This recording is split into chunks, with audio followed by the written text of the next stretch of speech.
Live from the nation's capital. Yes, it is War Room Impeachment. We're back to at the end. We go back to the beginning. You're in the War Room. It's Thursday, the 12th of January, the year of our Lord 2021. It's impeachment week. We start with a 25th Amendment today, play me or trade me, and then we go right into impeachment. Honored to have back the original. We got the band is back together. Jason Miller is in as our co-host today with Raheem Kassam. And seriously, we'll get to all that. We'll talk about alumni. But this is actually a very serious, we're still war room pandemic. We just wanted to play that as an alumni. And we've got Jason, we have Steve Cortes, we have Boris Epstein, and then we have Darren Beatty on his exclusive interview with the Gab CEO. Very a dangerous week. Here, in any other time except for Trump presidency, to have a movement on the floor of the House to basically invoke the 25th Amendment and really kind of call out the Vice President of the United States, hey, if Trump doesn't resign or you don't implement the 25th Amendment, we're automatically going to an impeachment. And here's the articles of impeachment. Here's the article of impeachment already. I mean, it's full-on smash mouth with people talking about unifying the country and pulling the country back together. Hey, we're saying we're up front every day. Country's not unified, but the country hasn't been unified before, but things happen. This is how you got to work through these issues. So, and I know you got a lot of polling. You've been in the field doing that. But I want to have a reset with you because I called you back in October of 2019 on a Saturday. And I said, hey, we're going to be launching a show here on Monday for a test run. And then we're going to go national on Tuesday on Facebook and the John Fredericks Radio Network. And you said, I'm in. And at the time, people were kind of mocking us and ridiculing, it's not going to be an impeachment. That's fake news. It's not going to happen. And I talked to you and you said, oh, yeah, it's absolutely going to happen. He's going to get impeached by Pelosi sometime in December. It'll be a trial either right before Christmas or right afterwards. So we're back to the beginning. And on top of that, remember what that first fight was about holding Republicans together, about making sure the Republicans were willing to stand in the breach, that we were on the right side of not just the law, but on the right side of history.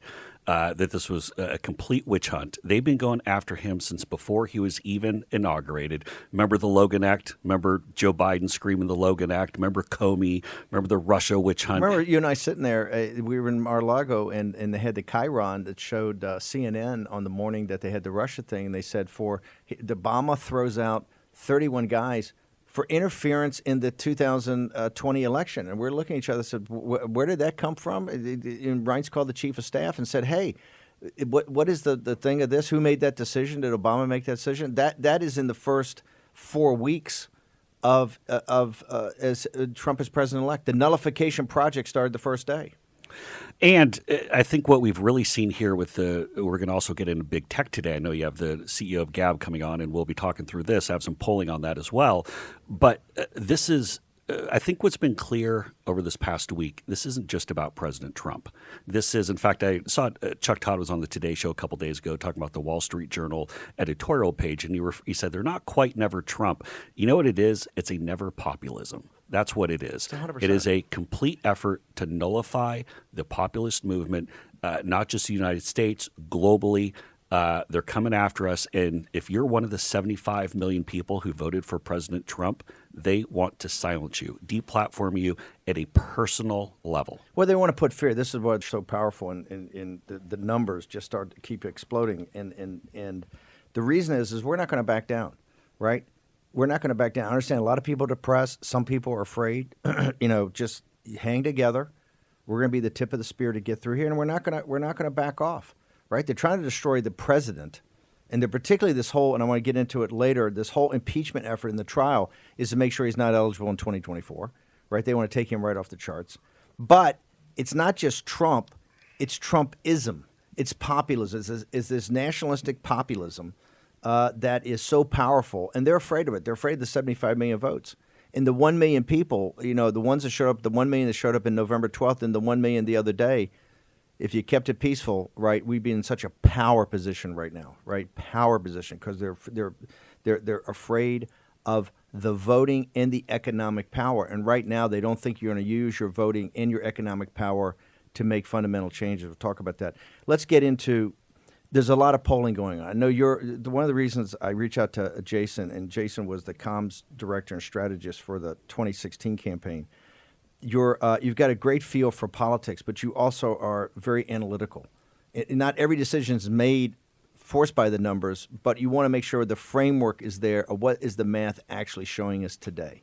So let's walk that one. You and Raheem, there's some very powerful numbers coming out on exactly what's going on in Washington, and then the bigger picture of what's going outside of Washington. One thing I want this audience to understand: right now in this city, it is a closed thinking loop.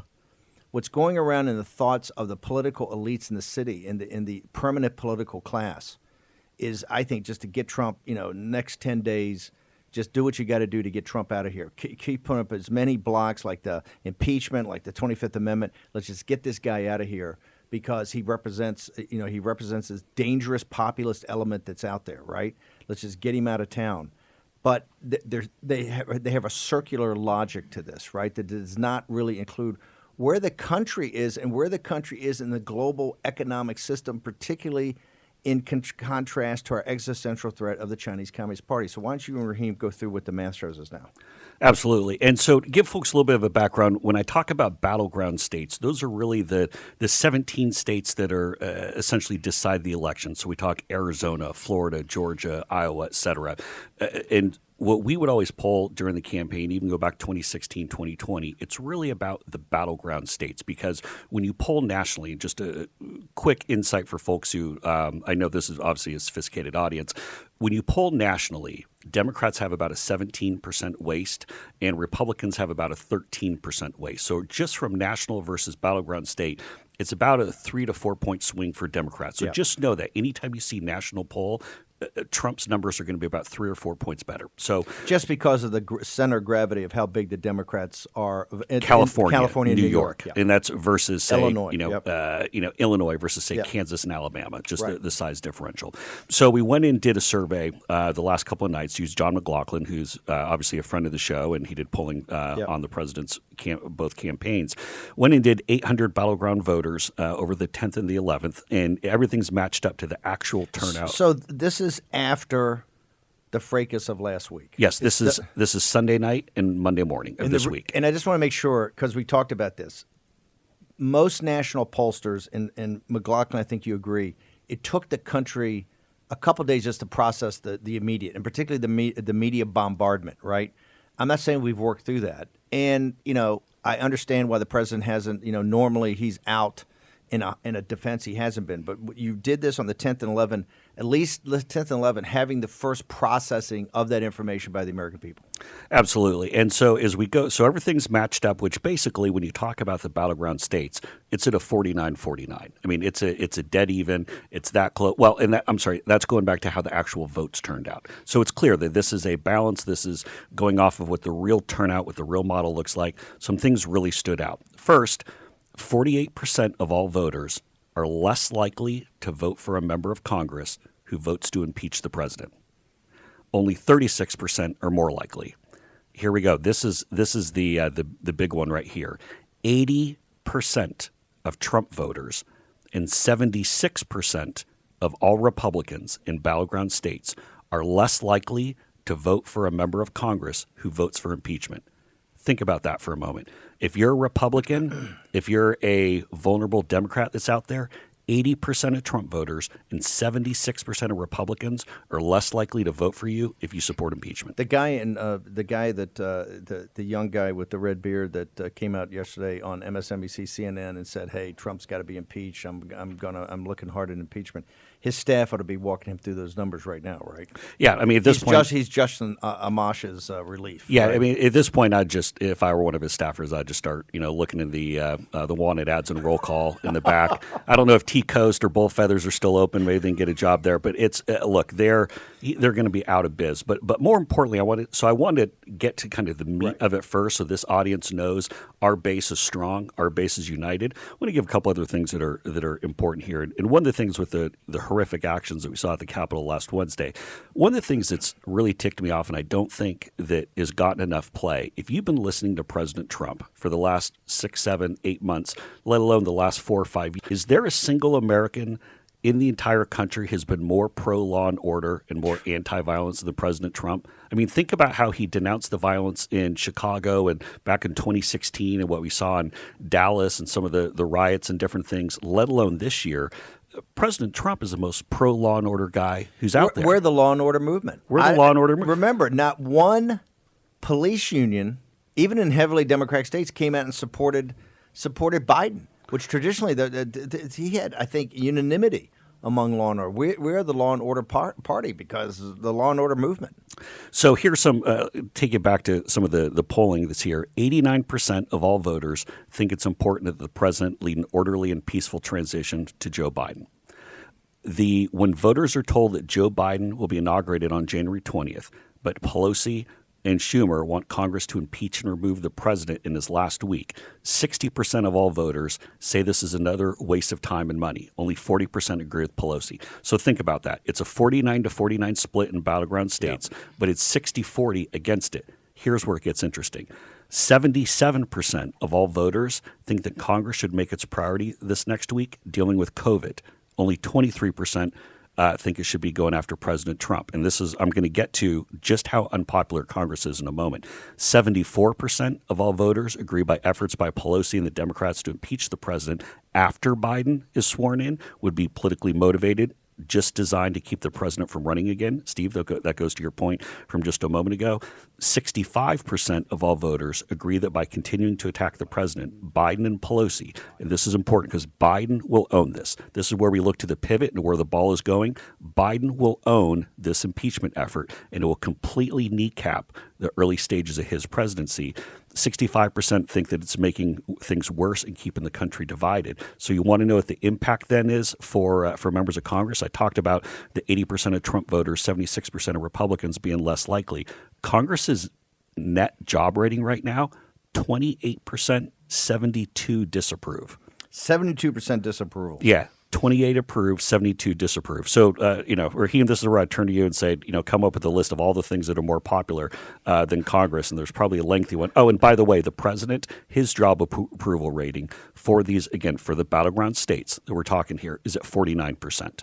So that lets you know that when you talk about the states, the electoral votes that actually matter, President Trump is, yes, he's had some erosion. It's been a little bit rougher over this last week. Has obviously been has been hit. Oh, here's one. But there's been no counter narrative. You got to remember, this has been the biggest tsunami ever. They have poured all of it for 5 straight days. Here's one other good note for Republicans. The generic vote for Congress right now favors Republicans. Again, this is battleground states, 49-42.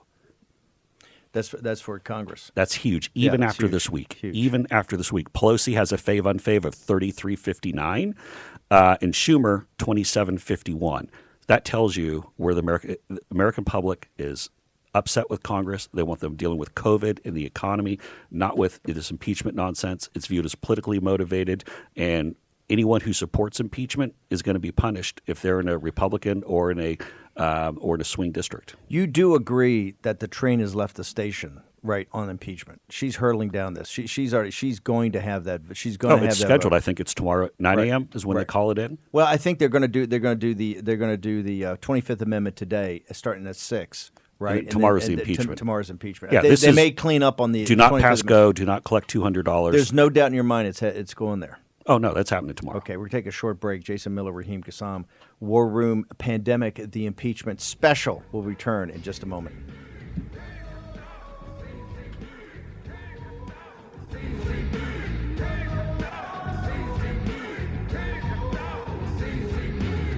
Everything's just beginning, but the games you want to play. Bring it on and I will fight to the end. Just watch and see. It's all started, everything's begun, and you are over. 'Cause we're taking down the CC.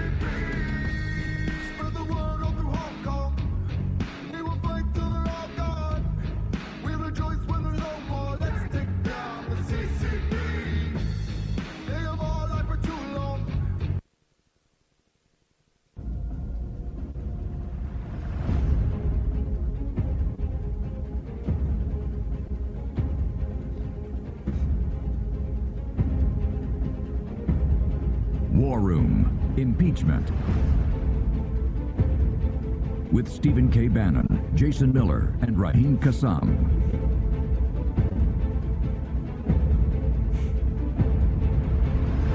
Here's your host, Stephen K. Bannon. Okay, we're back in the War Room, impeachment day, or impeachment week. Raheem, the president just walked to the plane. What did he have to say to the reporters? So reporters are reporting that the president said that the impeachment push is, quote, absolutely ridiculous and is causing, quote, tremendous anger. That's coming out of Bloomberg News right now. I agree with that. Yeah, 100%. And, I had a long... And your polling numbers show that. Polling numbers show that. And I had a long talk with a left-of-center journalist yesterday who focuses on media such efforts, and he was very concerned with what Democrats are doing, saying that all this is going to do is further divide the country. If you go and kick 75 million conservatives and Trump supporters off of social media, if you push them to their corners, all they're going to do is they're going to take regular people who are just regular rank-and-file Trump supporters, you're going to make them angry. You're going to even more angry than they are right now, frustrated, ticked off.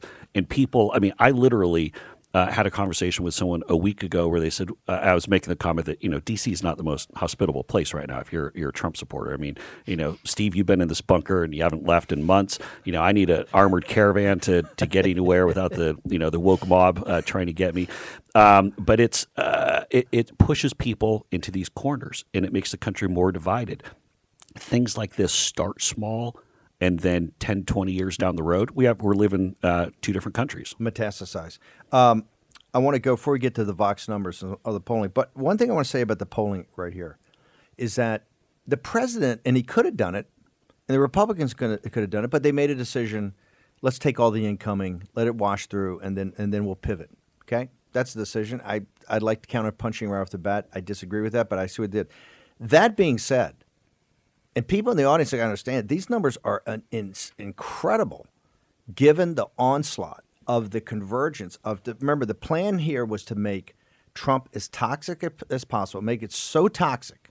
I said it was like the Chernobyl movie with the cobalt. You pick it up and your hand's gone in 30 minutes.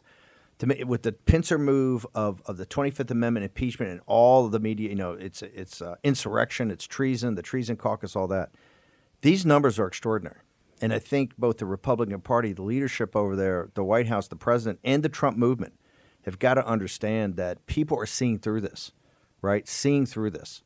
Now, they need some guidance. I think there's a lot of opportunities on big tech and the suppression and other things that are out there that could be done. But would you use the impeachment trial? And we still don't have a clear thing on the rules. Would you use the actual impeachment debate on the floor, because they're not going to have committee. They're going to go right to it. But it looks like they are going to allocate some time. Would you use it to actually make the case, because they're accusing him of inciting violent insurrection, right? And predicated upon that whole page 3 goes through months of baseless and false allegations in both state legislatures, et cetera.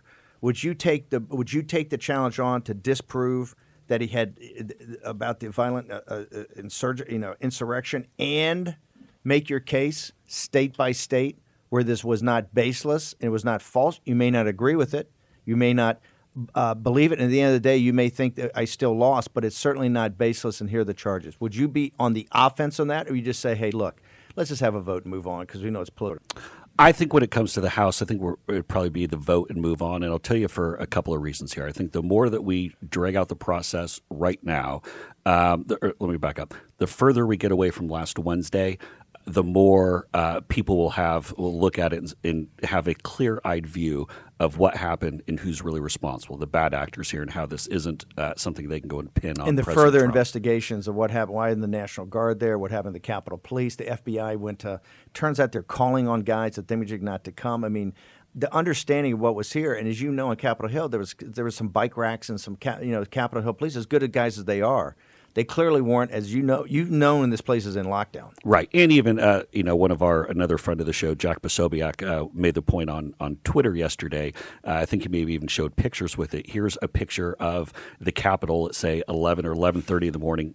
President Trump was still speaking or hadn't even started speaking when some of this. And so, but I think where the real battle is going to be is when we get to the Senate, making sure that these weak-kneed Republicans know what the numbers look like, but also Joe Biden has to own this. I've told you what Nancy Pelosi's numbers are. I've told you what Chuck Schumer's numbers are. This is really going to be about making Joe Biden own it. And right now, Joe, he's the most scared person in the country in U.S. politics right now is Joe Biden, because he's looking at the fact that the opening of his presidency is going to be defined by an unhinged and bitter Nancy Pelosi trying to get retribution on President Trump. Can you get the Senate to be aware of where we actually stand if you don't set the predicate in the House? See, I'm all in for going in hard. If you get 2 hours, you're going to have you're going to have. I guess here's. And I'm saying not rhetoric. I want facts brought out in that because that sets the predicate for the. If you just take a pass on the House part of it, I think it makes it harder to show the Senate about really. First of all, I think it galvanizes the Trump base to say yes, that is the argument. He is being defended. I think you'll have the hardcore allies who will go and do that right off the bat. Like our man Matt Gaetz, other people, Jim Jordan, people who are going to stand in the breach and are ready to rumble. We'll have those allies that'll be out there doing it. But as far as say the full media effort and making everything, because look, the media gets it. The media knows that this is witch hunt chapter. What are we on? Like chapter 4 of the witch hunt and everything. To that point, I do want to throw this in there. I know we're focusing on the impeachment part, but I want to talk about just broader public opinion. No, I want to get to two super critical bullets. I want to talk about big media, big tech for a moment here. From the polling that we did of the 17 battleground states, 800 likely voters, 74% agree that if big tech companies like Twitter, Facebook, and Google can censor and take away the president's right to free speech, they can take it away from any American. Only 26% disagree. People get it. They understand this is way beyond just the Republican base. They understand if they're coming for Trump, then they're coming for everybody else. 70%, and this is also a key when we talk about what happened, the next shoe to drop, 70% of all voters agree that big tech companies like Twitter, Facebook, Amazon, Google and Apple have too much power and need to be regulated to protect the freedoms and privacy of Americans. So Americans understand where this is going. They understand that this is politically motivated, and they think that big tech needs to be reined in. Given that, before you get to the Vox thing, why it would seem logical. Look, this is just like the old days. It's like where I'd start rambling, and then Raheem's sitting there. He's got a brilliant point. You got some free time in an hour. I'll come back.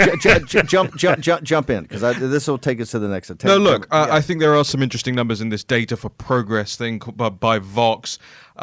They've gone through and they asked, okay, on January the 6th, the mob stormed the Capitol. Do you agree or disagree that these actions are a threat to democracy? Only 47% of Republicans agreed with the framing of that, and 40% disagreed that this was a quote-unquote threat to democracy. The people then, they asked, who do you blame for this? And President Trump is the first one that they named. 63% in total appear to blame President Trump in some way for this, although 59% of Republicans say that he's not to blame for what happened there, which is an interesting split. It gets even more interesting. They name Senators Josh Hawley and Ted Cruz. They say 51% said that those people are to blame, but again, 58% of Republicans say they are not to blame.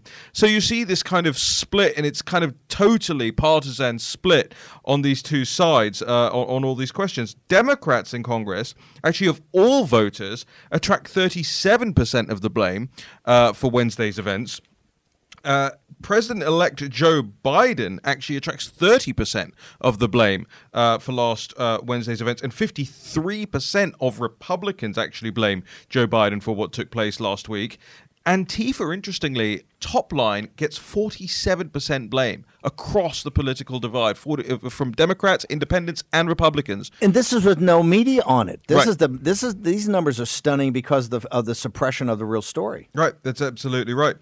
In terms of supporting the effort to remove Trump from office, it's basically 50-50.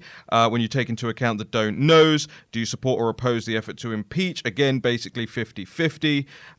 This is splitting straight down partisan lines, basically. Yes, and although the thing that I'd point out, and again, Raheem, the Vox poll you're looking at is a national survey, correct? Yeah. So right there off the top, and do they have a screen on registered versus likely voters? Do not. Okay, so usually on the registered versus likelies, that's about a 3 to 4 point swing is when you take battleground states. Say maybe as much as 7 points. Well, yeah. I mean, you take battleground states, that's a 3 to 4 point swing. You take registered to likelies, that's 3 to 4 points. So you can see there then the difference between a 60-40. But yes, it's largely along partisan lines. But it's in a lot of these battleground states, you get a couple points of people outside the Beltway. They're a little bit more, reasonable and understand what happened. And last thing on that, which makes this study really interesting, it says allegations of voter fraud have made me question the results of the election and Joe Biden's victory. 43% of people say yes, that is the case. Allegations of voter fraud have made me question Joe Biden's victory. By the way, YouTube, this is why we're never stopping on this thing. He's starting, and this is off Fox. And by the way, not weighted to the way you should say it really should be weighted. Think about that for a second. And I keep saying this. Roughly half, 45 to 47, 48% of the country thinks he's illegitimate and illegal to start off with. We've had guys start off with different policies. Raheem, quick, because we're going to go to break. 49% of Republicans say I have doubts about the election results and don't believe Joe Biden should be inaugurated as a result. Kaboom. Okay, we're going to come right back. We're going to have Steve Cortes. Steve is going to talk today about the border trip, the wall, and really the seismic shifts in the voting in those counties down there, working class Hispanics backing, guess what? A populist, economic nationalist president. That would be Donald J. Trump. We're going to return in a minute with Jason, Raheem, and Steve on War Room Pandemic, the impeachment special.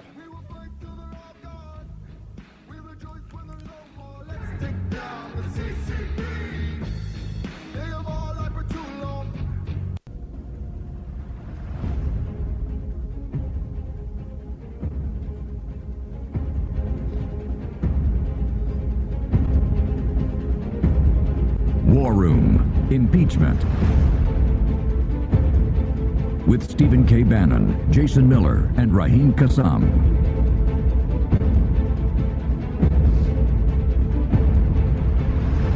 Here's your host, Stephen K. Bannon. Okay, welcome back to War Room Pandemic, the impeachment special. Got Kassam, Miller, and now we're going to be joined by Steve Cortes. But more breaking news of the president going to the plane?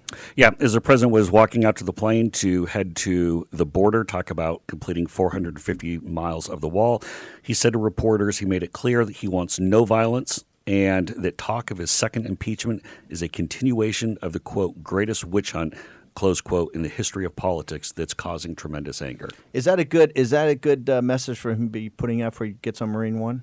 Absolutely, because he spoke publicly in a week, and I think it's important. What I'm glad is that he went out there and made clear he doesn't want any sort of violence. That's absurd. Ridiculous. That is, but Ridiculous. until people hear directly from him, they're going to go and try to put words in his mouth. But then also going back to the witch hunt, that's a reminder to everything that they, whether it be the Mueller investigation, to the first impeachment, to the Logan Act and all the spying and tapping and all the crazy stuff they did going back to 2016. So, Cortes, you were on 16. You were one of our top surrogates on the 16, and you've been really one of the first guys to really understand populism, economic nationalism. Before we start talking about why he's going to the border today and why the Democrats are so freaked out about this, walk us through your thoughts on the continuation of this witch hunt, the continuation of the impeachment process. Well, Steve, unfortunately, this impeachment 2.0 is just a ridiculous and illogical canard. And the reason I say it's illogical is all we have to look at is the actual transcript or the actual videotape of the president's speech on the Mall that day, where he called for those protesters to go and peacefully and patriotically, that is a quote, peacefully and patriotically make their voices heard. So in terms of representing him before the Congress, I think unfortunately he will be impeached, but you really need no more evidence than his speech itself. Nonetheless, instead of addressing the serious business of this country, which is still reeling from what the Chinese Communist Party virus did to our economy, instead of addressing that serious business, Speaker Pelosi continues to pursue this vindictive crusade of impeachment. I only hope that it will lead ultimately, as you said, Steve, to a full vetting in front, if it does go to trial, in front of the United States Senate, of our very valid concerns and claims about election fraud and constitutional violations. So that is the only silver lining to this dark cloud that Democrats are forcing upon the country. No, the numbers are incredible, but I want to go very specifically today, and I think it's very symbolic. The first time the president's coming out, he's going back to really what in 16 became, and it's not just about the wall, it's about our sovereignty, right? It's about our sovereignty. Right. And here's the amazing thing. At Cortes, this is why I got to tell you, I love you. You're the first guy back in 15 and 16 to say, hey, look, the working class Hispanics will be the biggest proponents of Trumpism. They will not just love this guy's strength, Right. they're going to love this message. So walk us through what happened in 2020. That message got through on the economy, and then it played out in the ballot box. And this is the reason, ladies and gentlemen, they have to destroy Donald Trump. And they have to turn the Trump movement into a domestic terror movement, because the future, the major realignment in American politics is about to happen. Brother Cortes, it's yours.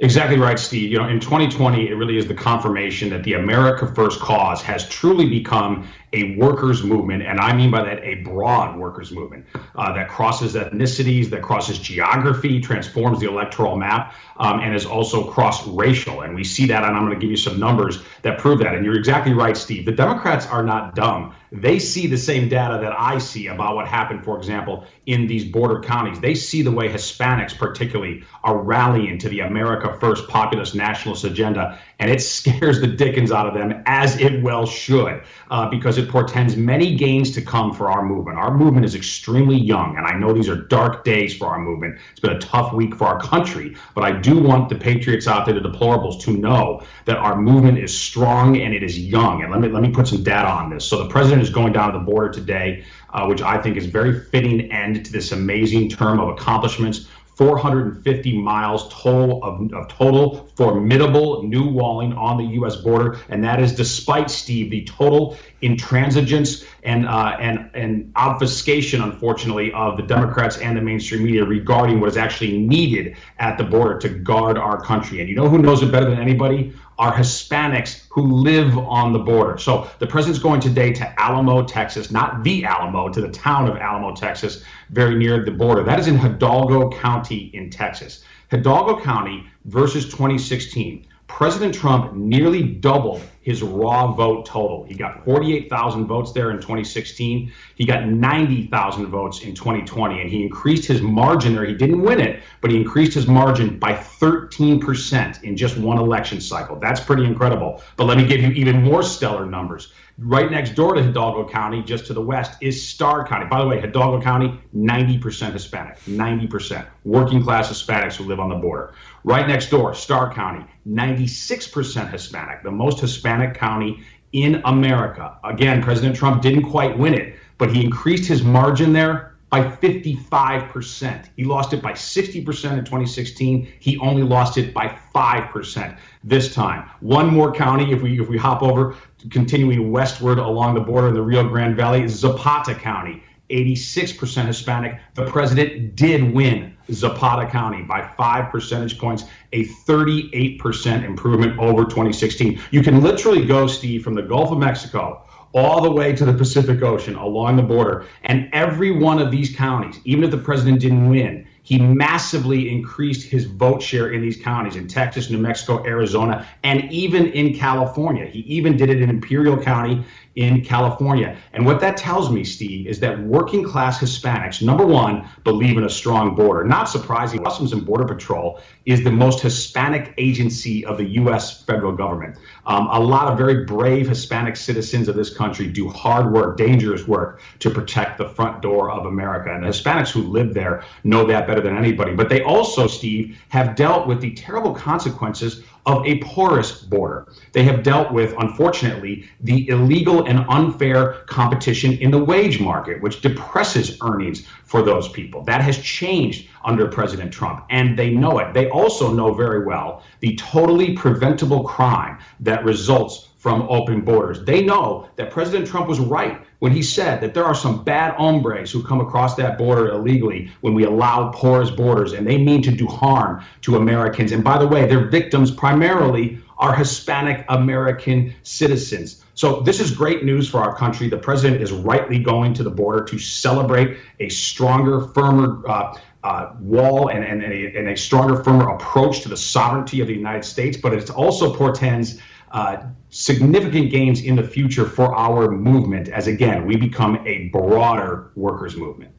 Steve Cortes, it's Jason here. By the way, Steve, you are my second favorite Cortes in the Cortes household. But right. But one of the things that I'd point out, also going back to following the killing of George Floyd last summer, and then Joe Biden, the National Democrats, coddling of the anarchy and the riots and the out of control political factions of the BLM. The one group of voters where we gained ground during that 3-4 week stretch going into June and into July with Latino and Hispanic voters around the country. Democrats have, in addition to the outreach and the economic and border security, Steve, that you so accurately pointed out, Democrats also did a lot to help us here. And I think Democrats will be set back potentially even a generation because one of the things to keep in mind is that for so many Latinos and Hispanic voters around the U.S., whether they're immigrants themselves or they're first generation or second generation. And when you talk about the American dream, it's not just about the economics. As Steve pointed out, it's about the security. It's being able to have kids who can walk to school without worried about getting abducted. You go to countries in Central and South America, everyone has 8 or 10 foot walls around their houses. And that's just because of the lawlessness and the violence. Here in the United States, that's not what we believe in. We believe in law and order. Latino and Hispanic voters love President Trump for pushing this message. Absolutely. Jason, listen, that's an outstanding point. You're exactly correct, because the millions and millions of Hispanics who came to this country, people like my own father, they came here to flee the corruption and the violence of Latin America. They did not come here to replicate those problems in the United States. And you're also right that Hispanics disproportionately suffered the consequences of those riots. Let's face it, the neighborhoods that were burned and looted and torn apart, in large part, are center city neighborhoods, places where minorities live, places where the citizens tend to be black and brown. It wasn't going on in the wealthy parts of America. Here in Chicago, it wasn't happening in wealthy suburban Lake Forest. In California, it wasn't happening in Manhattan Beach or in the capital area. It wasn't happening in Potomac, Maryland. No, it was happening in the inner cities. And who was suffering the consequences? Again, disproportionately, a lot of minorities. And you're exactly right that Hispanics particularly really believe in law and order. So when you combine strong border, law and order, and then the economic gains that Hispanics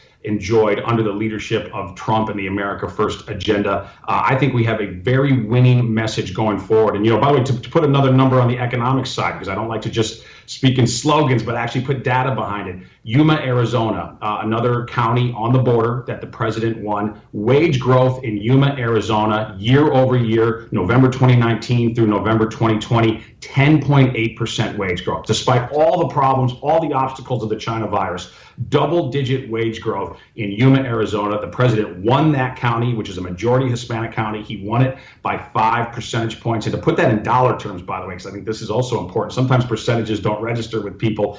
Average weekly earnings in Yuma County went from $722 to over $800, $801 every single week. So 80 extra bucks in the pocket of working class people in Yuma County, Arizona. That is proof positive that security matters, the wall matters, but it's also proof positive that the America First economic populist principles and policies work, meaning restrained regulation, tax relief, plus smart, tough trade deals, prioritizing American workers. We know how wonderfully this worked, particularly so for Hispanic Americans. It will work again, and part of reasserting that agenda again is going to be winning the House back in 2022. Okay, I want to say so. We got a couple minutes left here, but I want to put this in context. And this is why, if you're depressed, hey, this movement is robust, and we're at the top of the second inning. We're very, very, very early in this movement. As Steve Cortes says, it's a young movement, it's a diverse movement, and it's an unstoppable movement. Those numbers that Cortes just gave you, and Jay backed this up, that was all done by the policies. The campaign did not have the time or the resources to put huge advertising budgets, send the president down there because it was Texas, right? You're all over the place. Those amazing, amazing numbers come from really what President Trump was doing and people seeing the impact of that. Although the one thing that I would say is this in 2020, we had a much more robust advertising effort with Latino and Hispanic voters. We also ran national ads. And because one of the things we found is just to get the repetitions, and a lot of ways you'd reach, say, the Latino voters in whether it be Georgia, North Carolina, going to Milwaukee, where we're running ads on school choice. But we did have national ads that were going. Go back to school choice real quickly about for working class people, how important. Oh, it's critical.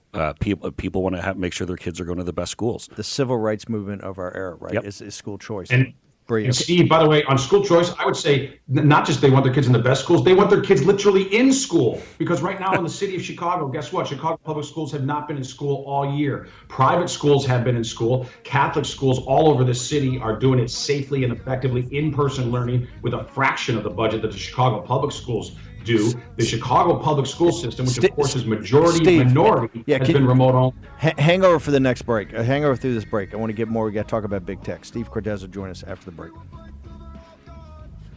We rejoice when there's no more. Let's take down the CCP. They have all lied for too long. We will end.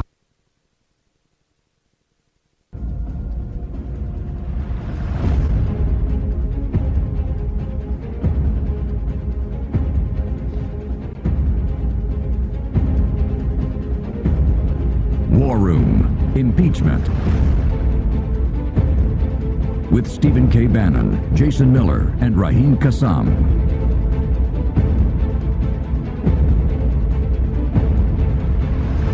Here's your host, Stephen K. Bannon. Okay, Jason, we got more information about the president going to Marine One. Yeah, absolutely. So when he was walking out, he started off by going after big tech and said, I've been predicting it for a long time and people didn't act on it, but I think big tech has made a terrible mistake and very, very bad for our country, and it's leading others to do the same thing, and it causes a lot of problems and a lot of anger. Big mistake. They shouldn't be doing it. Then he said there's always a counter move when they do that. So when we talk about where the president goes next, whether it's his own poll, whether it's, I just happened to notice you have the CEO of Gab coming on later here, whether it's wherever he ends up going. But then the president made very, very clear. It's a terrible thing. You always have to avoid violence. And we have tremendous support like no one's ever seen. Always have to avoid violence. Crystal clear message from President Trump, just in case you've been living in a cave for the last 5 years, you've never seen him. Before we get to Cortes and big tech, talk about this. There's this other issue out there about these other rallies going to take place. Yeah, and that's what I was going to say. It's incredibly important given the fact that there's very clearly people out there putting out fake information about rallies all over the country, at state capitals all across the country.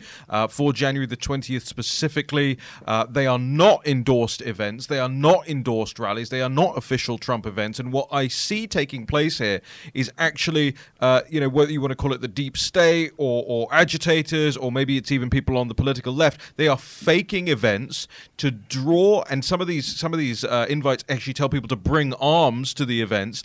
They're faking them. They're not real. Don't go to them. Don't sign up to them. And if you see any of these things, firstly, I want it reported to us. Get in touch with me. There's a send a tip box on the top of the National Pulse. I'll start running some of these things down. And secondly, I want you to report it to authorities. These are not endorsed events. Start running down the one that's got the post on the red. I already am. Okay, I want to go to Cortes. The President of the United States starts the pivot on big tech. You saw essentially a coup this week, I think, a weekend, by big tech and really restraint a trade. What do you think, Mr. Steve Cortes?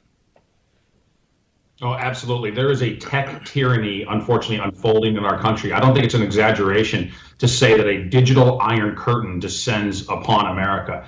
This is an existential threat to the American way of life, to our Constitution, to free expression itself. I believed for a long time that these tech companies are monopolies, or at least it's an oligopoly, and that they need to be regulated because they are utilities. They need to be broken up and or regulated. And as accomplished as this term was for President Trump, I do believe that was one of the misses. Now, look, he couldn't get to everything in one term, but I think in retrospect, it's more obvious now that it was a miss to not more aggressively go after big tech because, look what they're already doing. Look what they're doing with Trump as president of the United States, imagine what they're going to do with a supplicant like Joe Biden. And by the way, I believe a lot of what they're doing right now is ingratiating themselves with the Democrats, with corporate media, and with Biden and Harris, knowing full well that there is no chance that any of those actors will then come after what are clearly illegal oligopolies or illegal monopolies that are in violation of antitrust law. The United States government should have already been going after these companies. Here's the unfortunate reality, though, Steve. We are out of power in Washington, D.C., the White House and both houses of Congress. So I believe, unfortunately, we're going to have to rely on the governors. We're going to have to rely on the solidly red states. There's a lot that can be done at the state level to try to fight for the First Amendment, for free expression, and fight against this tech tyranny. We've got some outstanding governors out there. I think DeSantis is the best in breed among a lot of very good governors out there. But in red states like Florida, like Texas, I think we're going to have to see action at the state level until we can take back the House in 2022. And I think this will be a powerful issue, by the way, for us to message upon, because the American people know, I think even fair-minded Democrats, even people who can't stand President Trump, realize that the way that you counter what you believe is a bad idea is with a better idea. The way that you counter what you think is irresponsible speech is with better speech, more persuasive speech, not with silencing the opposition. I mean, this is really, unfortunately, liberal intolerance, liberal fascism at its absolute worst, and it is at the behest, unfortunately, of these incredibly powerful oligarchs, specifically Twitter, Facebook, and Google. Okay, we had Ken Paxton, the Attorney General of Texas, on yesterday talking about what he's planning to do and working on right now. You got about 2 minutes. Walk through the Steve Cortes plan. If you were to go after big tech today, what would be your top 2 or 3 things you would go after? Well, look, unfortunately, as I said, it's difficult right now. It really is, Steve, because we're not going to have the power of the federal government. I mean, there are far more options at the federal level. However, I do believe that state governments have a lot of power and, for example, can follow the lead of something that was done overseas, something that was done at Poland, which is if you take down posts, if you censor posts, if you remove posts, simply because they express a political point of view which you disagree with as a company. They could do this, for example, to Twitter, that there are going to be significant fines, or you cannot do business in the state of Florida, in the state of Texas. So that would be one way to approach it. Say that, of course, every company, whatever the business, whether it's tech or not, has a responsibility to try as best it can to police illegal conduct.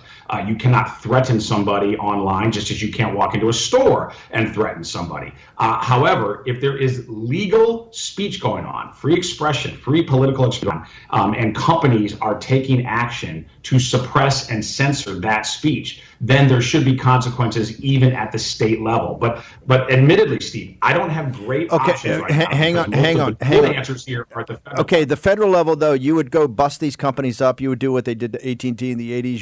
You would go antitrust. 100%. And would you turn them ultimately into public utilities? Isn't Facebook, we had Tudor Dixon on for Real America. You agreed they should be turned into public utilities. 100%. I would do both. I would both break them up and regulate them because they need both. And Steve, listen, the degree of power that these companies have, okay, relative to the American economy, relative to just American life, the degree of power that they have right now in 2021 America, it absolutely dwarfs anything that's Standard Oil, of olden days, or Ma Bell. It dwarfs the power that those illegal trusts ever exerted upon America, upon the American economy, and upon American life itself, our way of life, our society, really. So yes, they need to be at the federal level, broken up and regulated both, because they are utilities. They are. Cortes, how do people follow you during the day? We've got about 15 seconds. Please follow me at Cortes Steve, Cortes with an S, at Twitter. Once Parler's back up, I'm Steve Cortes. And you've got the radio show. We'll put the radio show up. You get the afternoon radio show up in Chicago. Steve Cortes, the one and the only. Thank you very much, and thank you for working with President Trump and the Hispanic Coalition. It was absolutely stunning, the results you guys got. Breathtaking. Okay, be back in a moment. Boris from the campaign. We're going to talk about impeachment.